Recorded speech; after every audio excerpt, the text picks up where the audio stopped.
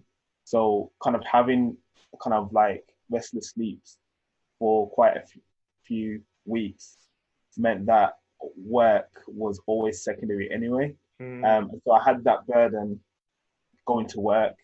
And obviously the job at that time was working for the Prince's Trust. So I was doing like presentations, I was kind of managing projects and young people. You're always giving out. And so I eventually was just kind of shut down. And the manager was like, Matt, we need to have a chat. I told her, and then we were able to kind of change the diary a little bit. But then the week after mum had passed, so kind of even like friends, I didn't really tell many friends that mum was ill. Some of them, like yourself, knew. I was really key, like before, during, and afterwards. But I think, yeah, it was such a long journey. And then I think having it and then relapsing and then it attacking her even worse. So mum had myeloma, which was cancer of the bone.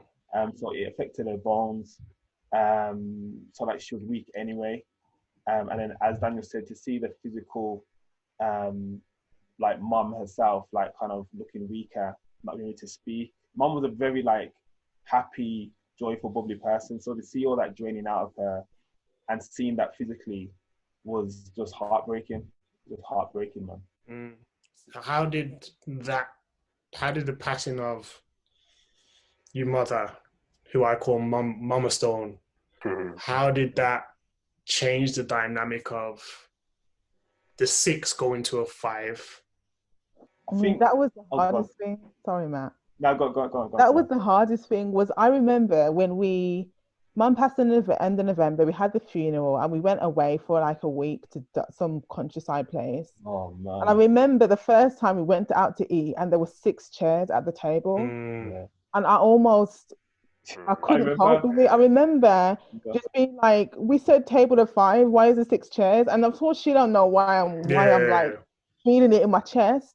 But it was just suddenly you're realizing we don't fit neatly on a table now. And it's a very small thing, but it just everything was triggering me, to be honest. But that was a moment of like, this is actually horrendous. So it ranges from those small adjustments to having one parent and being like, I have one parent now, not 2. And because mum was like the center of so much of our family's life, and like the life and soul of the family, like literally the life and soul of the family, spiritually, in terms of joy, affirmation, nurturing. She was like the anchor for all of us, including my dad. To suddenly lose that person, it's just like, what does it even mean for the Stones to be the Stones now after mum? And I think we've all just been trying. Up till today, we're still figuring that out. You know, like we do our things as a 4, and it would always be mum and dad. We can just go off now and leave mum and dad to do their thing, and we'll do our thing. And now it's like, oh, but dad's going to be on his own if it's just us 4. So it's like having to think about all those little things. It's a whole different thought process. It's a whole different thing. Yeah, man.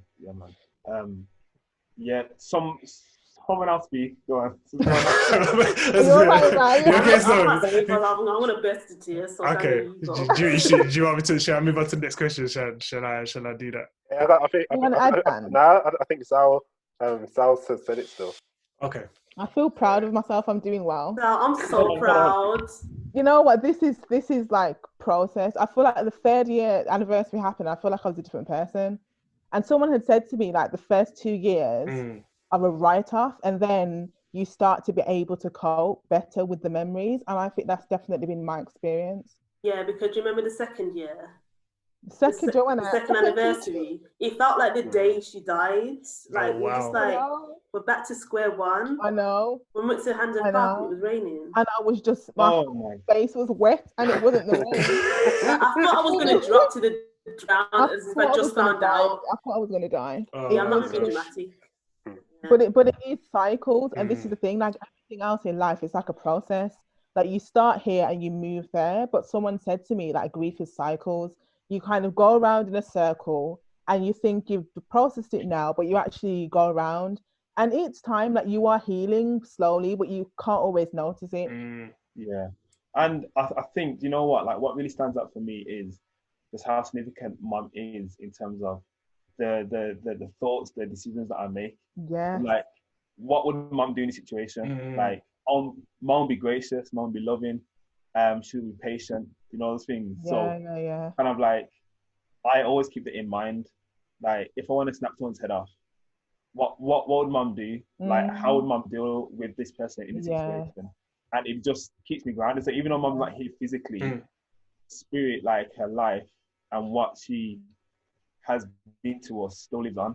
It still lives on. And mum would be so proud just to know, like, everything that we're doing and the fact that we've not gone off the rails, that we're doing what we're doing, that we're giving back. Because mum was all about service.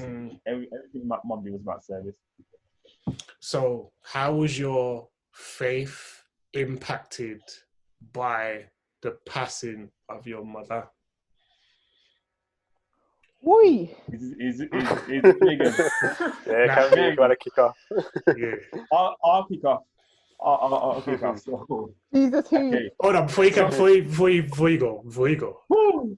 The reason why I asked this question is because people have lost, that I know, have lost their parents before, and their faith just kicks into overdrive. That's some people. But then you've got some people who are just like, why are me and God even? You understand? So that's why I asked this question. So good question. Carry on, story. Yeah. So yeah, I think for me, I'm gonna keep this brief because when I thought about this, I was like, this could go off in so many different avenues, angles. So I think for me, like leading up to mum's passing anyway, I think like the carrying of mum was the main thing. So even Sundays, church wasn't a priority. It was okay. What time can I go see mum? If it's a Sunday. If mum's at home, like we're caring for mum, so we can't be going to church. So and then because I wasn't communicating how things were going with people, like in terms of, you know, me being accountable, none of that was happening. I was just trying to survive. I was trying to survive. So you know, devotion time weren't really happening. I was praying, of course I was praying because my mum's ill. So that was happening. And then I think leading up to it as well, I think what didn't help was, okay, so God's cool, you know. Me and Jesus. God's cool, you know. God's cool, you know. Me and Jesus are blessed, yeah. But what it is, when so-called God's people start to talk, yeah, I didn't separate those people with God. I kind of put them both together. Okay, yeah. So those people's opinions and what they thought, you put that on God. Yeah. When I should not have, because that isn't God, or that ain't God's fault. So when people are saying, yeah, man, you know, this is gonna get better, you know, I kind of saw this like vision, or I kind of dreamed this, and like your mum was better, she was winning in the field. Right, okay.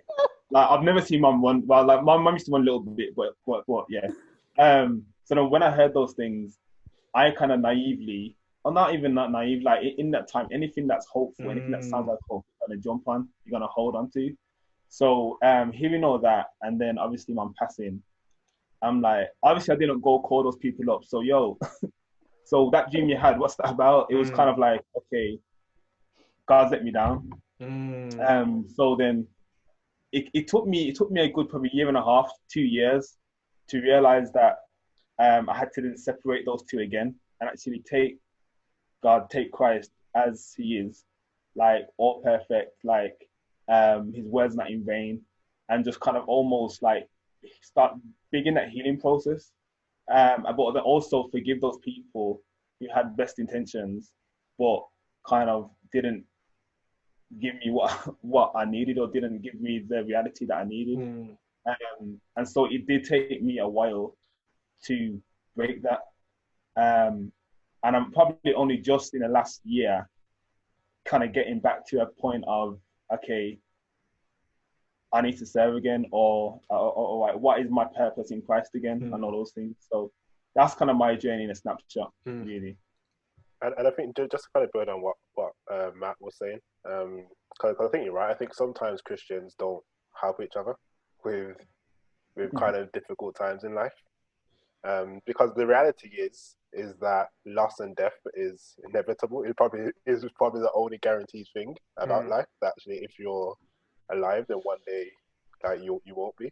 And so how we kind of prepare each other for that, I think, is really important. And I think there was like that narrative around everything happening for a reason, which can be like problematic.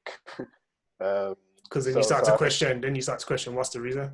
What is the reason? Like, I need to know. Yeah. So I think for me, like, there's a difference between like cause and effect, and everything happening for like a reason.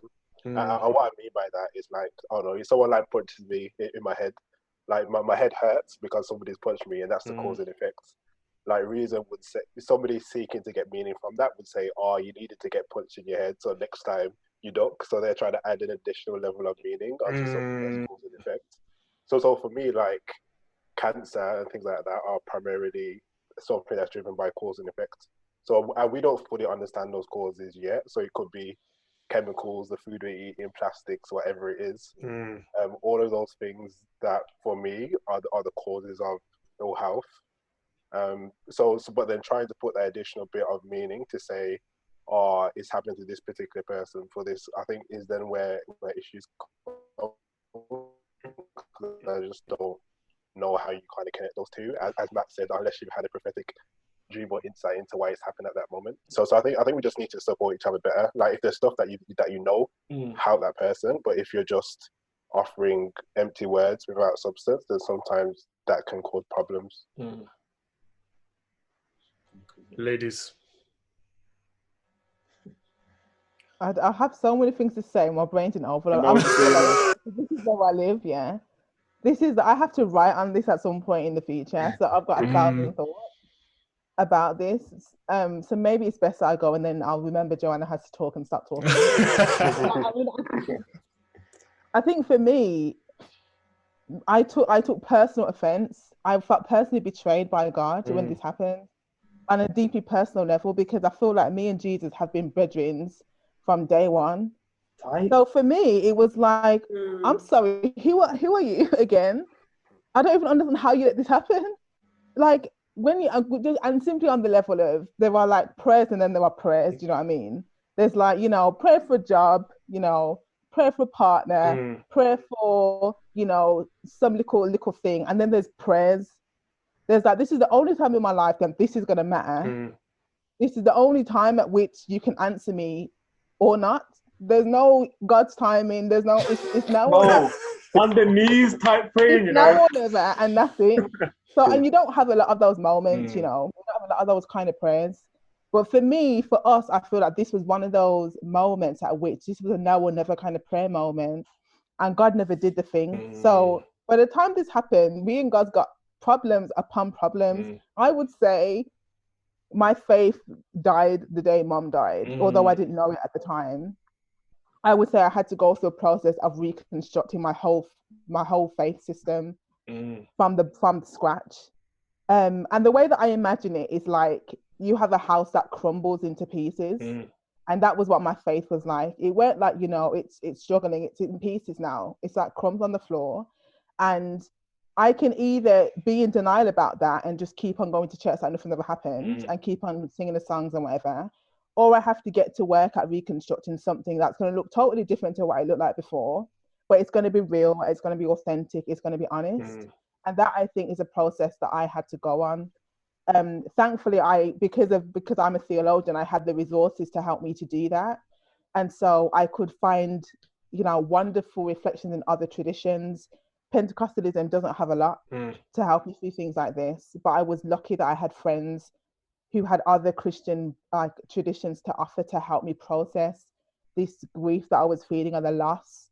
But it's been a reconstruction, and I think for me that's been the only way to survive, has to just been to realize that my faith is going to be a lot more grey now. It's going to be a lot less black and white. The way that I used to expect or demand things, I don't do that anymore. I have a kind of humility within my spirituality that I didn't have before. I don't imagine I have the answers. I don't imagine we all have the answers. I realize that there is a lot of unknown, which makes me a lot less judgmental about people, their life decisions, what they may or may not believe. I realize that things are a lot more complicated than we want to admit. And our desire to have neat answers often leads us to cling to things that are not actually that secure when real life actually hits. Yeah, I agree. I think that a lot of the times we read the Bible through a human lens, obviously, of, okay, this is what I want my life to be like.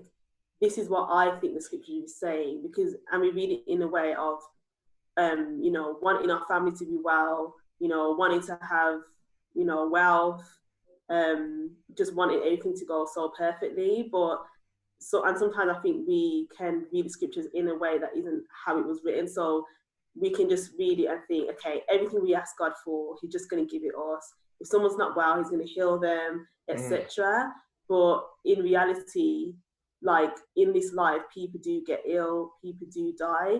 But I must admit that growing up in a house, a Christian home, and going to church every week, etc., and having a strong faith, it did sort of make me think that, okay, although mom's ill, she'll be fine. We just need to pray. We just need to intercede. And so when she did die, I feel like it just hit me so hard. I felt like God let me down. I feel like God let my mom down, because at some points my mom was even like saying, I don't want to take the medication anymore. I want to leave it up to God. Like that's how strong my mom's faith was. And so when she did die, it crushed me. It made me feel like, is God real? Is this all been a lie? But similar to what Selena said, I think it took me taking a step back and saying, okay, everything that I've learned growing up in church, I'm just going to forget it. And I'm just going to start again from scratch and read the Bible how I believe God wanted it to be read, rather than what I want it to mean, if that makes sense. So yeah. So what advice would you give to someone who's experienced a similar type of loss and grief? How would you, what's one piece of advice would you each give for them and how to deal with the grief and the process? I would say however you deal with it is how you deal with it. I would say for us, it was new. So no one can tell us, oh, you're not doing that right, or you should think about this, or because we're in it, like for the first time. There's no practice. It's like it happened, and the next day is coming, and the day after that's coming. I would say for those who like to write in your journal, write about your feelings. I would say just give yourself time. I would say if you're more of a person who likes to kind of share, talk to people, make sure that people, if they're available, can speak to you. If you're more of a kind of more introverted, quiet person who just wants to have you on time, go for walks, have you on time. But each person processes things at a different rate at different times. But I would say, I'll just say take your time and do everything in your pace. Yeah. Dan? Yeah, I think just kind of, I think feel how you want to feel, I think would be my first thing. Because so my experience was, I'm somebody who's generally not that emotional. So often people came to me, especially after mom passed, and were like, if you want to cry, you're talking to her. And I'm like, I'm not holding emotions. They're trying to like, push the tears out of your eyes. Exactly.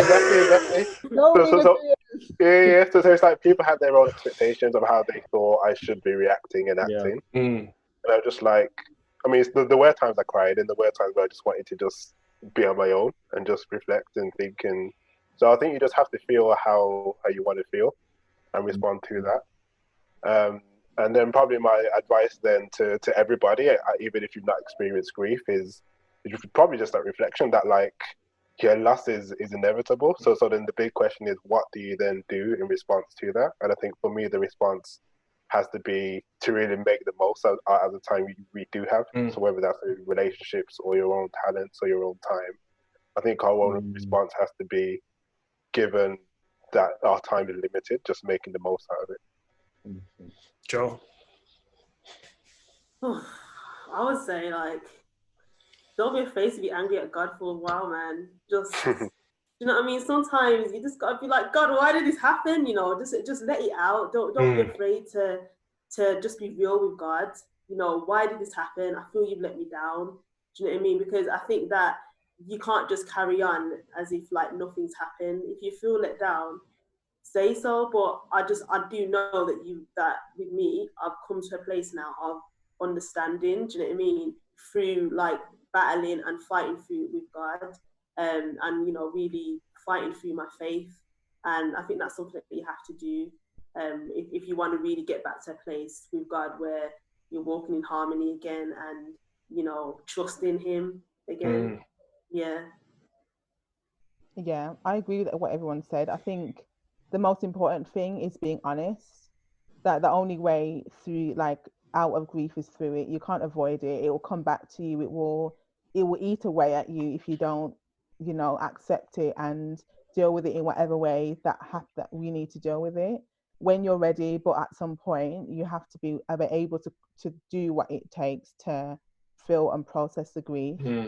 Be honest with yourself.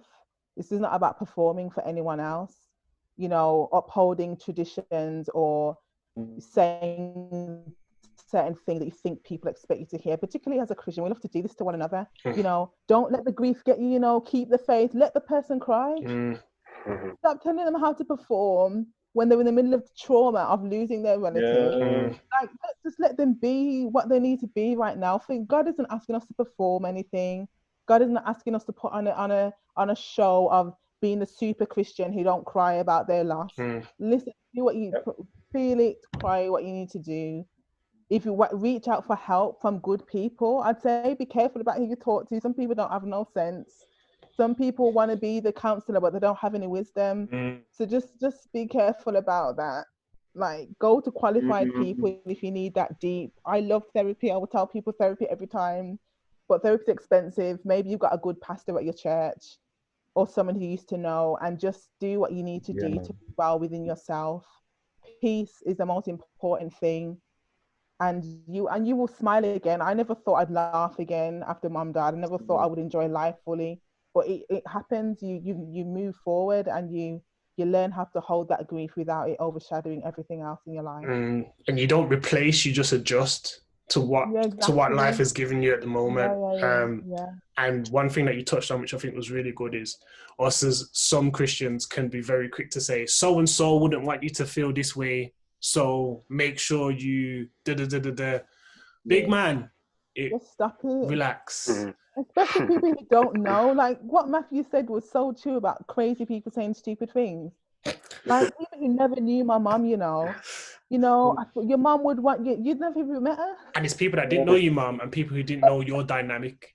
So they wouldn't even understand. Yeah. They don't get it. They weren't there. They were at, if they came to the funeral, they were at the back. Like it's those kind of people who have a lot. Like just leave it. It's just leave it, and it just you have to just say I'm sorry for your loss. Yeah, that's it. And keep it moving. Can I just say one more thing on this? And this is a shout out to you, Haych. I don't know if there's gonna be enough time to put it in. Please. But Hayden, for those of you who know, when my mum passed away on the night, I think I called Hayden or I messaged you, and I was like, "Yo, just let you know, mum died." And the way that I said it, it was just the most minor thing. And he was like, "Where are you?" "I'm coming." I was like, don't worry, man, it's fine. Like, he was like, where are you? I'm coming. And Hayden came to the hospital. I don't know what time it was, but it wasn't early. It was 1 o'clock. It was 1 o'clock. Hayden came, and he was just a rock. Like, he didn't say nothing mad. He didn't like make people know that he was there. He was just kind of there in the corner. But just Haych being there, it just offered a little bit of support. And it wasn't like we were kind of going back and forth catching up about stuff. He was just there. He was there. He came again when we had people coming over. He came again, and I think Selena said it. She was like, he just knows what to do. He's not trying to get attention. He's just there, and he's consistent. Yeah. Then at the funeral, I remember when I brought down the funeral, and I was just standing there, just bawling, and Haych came up and he just gave me a hug. He didn't say anything. He just gave me a hug. So I'm like, you don't even have to talk. Just be present. Yeah, present. Be there. You know what I mean? And just love. That's it. We had people surprise us in the best way. I had friends come to the funeral and I thought, I know you work a corporate job and you must have lied to somebody. I had that as well. I know that they never let you come out for my mom's funeral, but they did what they had to do to be there, and it just would never be forgotten. Because it was just what we just felt so supported. We really have. It is so key when you have people who just do what is the right thing at the right time. My last question, with where you're at in life right now, what advice would you give to yourself? I think I would say to myself that you should trust yourself, Selena, because you make really good decisions. You make good decisions in your personal life, in your professional life, but sometimes you get anxious or worried or second guess yourself about the decisions you're thinking of making. But you should step confidently because you've got wisdom and you know what you're doing. Yeah, I think my answer would probably be similar. I mean, I know that probably a lot of people have found the past year really difficult in terms of COVID. I think for me, as somebody who kind of likes my own kind of space, it's been nice kind of having time to just spend time, kind of more time, just reflecting, reading, getting to know myself even more. So I think for me, I think my advice would be to just kind of throughout life, just continue on that path of righteousness in terms of just my thinking and the position on my heart, because there's so much that can kind of make us deprioritize things that we know to be right or know to be true. But I think I'd want to just tell myself to just kind of keep going on that path and to just keep trusting my heart and my mind. I would say a few things. I would say you're where you're meant to be right now. I would say you're better than you think you are. And I would say something that me and you love to say, Haych, which is enjoy the journey and enjoy the process. Yeah, I think I would say don't be afraid to take risks. Like, I feel like there's been times in my life that I have taken risks and they've always paid off, especially when I pray about it as well. Do you know what I mean? I think that's also key. Sometimes I can sort of just rely on the fact that, okay, I've got this qualification, I've got this job, I'm set up, now I need to think, okay, what exactly do I need to do next to get here? But sometimes it's like, take a step back and actually pray, God, where do you see me going next? What do you have in store for me? And just making sure God's at the center as well. Guys, thank you. Thank you. Thank you. It was fun. I appreciate you guys, and you already know the levels is so high, individually and as a collective. Shout out to Papa Stone as well. But just in case he does watch this, I have to let him know that, shout out. But yeah, thank you guys. Thank you to Selena. Thank you to Dan. Thank you to Matthew. Thank you to Joanna. This has been Conversation with Haych, speaking to the amazing Stones. Make sure you go get Dan's book. Make sure you follow Wagwan, follow Selena on Twitter and all them kind of things. Joe, engaged in that. Matthew, do your thing. But yeah, make sure you check them out. They have more content for you coming very, very soon.